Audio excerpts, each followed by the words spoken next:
Hi, this is Dr. Roy Strickland with Better Life Chiropractic, and today I want to talk about core strengthening. In fact, I want to give you 4 very simple core strengthening exercises you can do at home on your own. Now, why do we want to strengthen our core, and what is the core?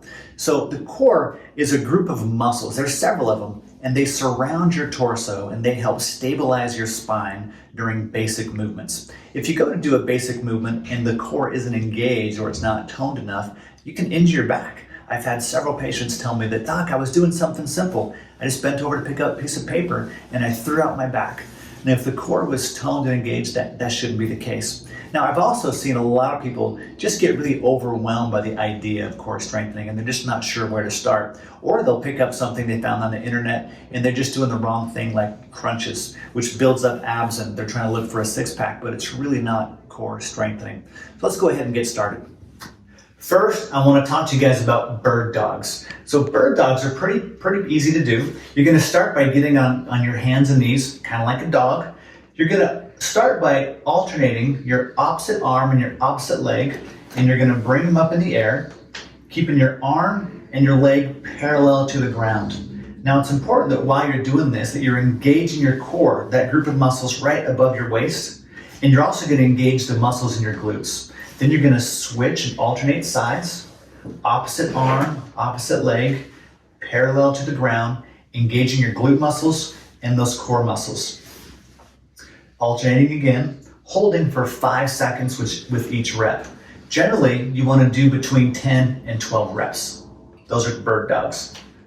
Next are planks. Now, planks should be on any list of classic core strengthening exercises simply because they work and they're easy for any beginner to start with.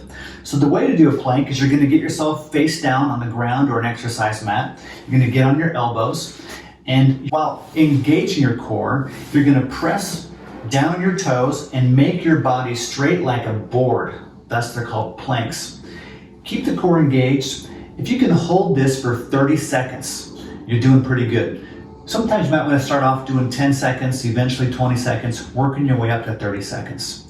You want to do this about 3 times, and these are planks. Next, I want to talk to you about side planks. So side planks are accomplished by laying on your side on the floor or an exercise mat. You're going to get your elbow directly below your shoulder with your knees bent and your body straight. And while tightening your core, you're going to press your hip up in the air, making a straight line between your elbow and your knees, generally holding for 30 seconds, and then switch sides and do 30 seconds on the opposite side.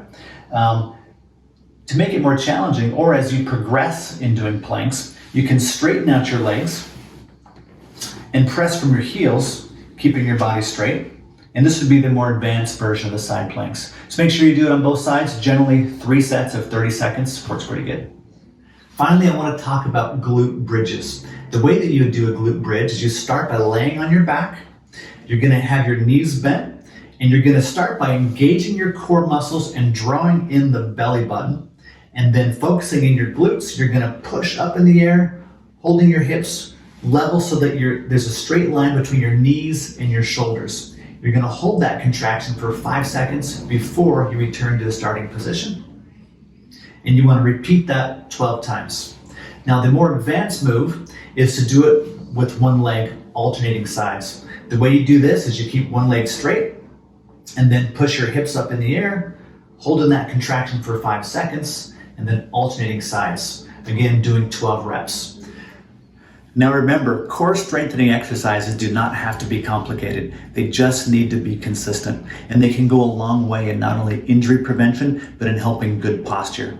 Now, if you know someone that needs core strengthening exercises, be sure and share. If you like this video, you can like it. And if you want more of a professional opinion on helping out with your back issues, with your posture, or even core strengthening, you can look us up at betterlifechiro.net.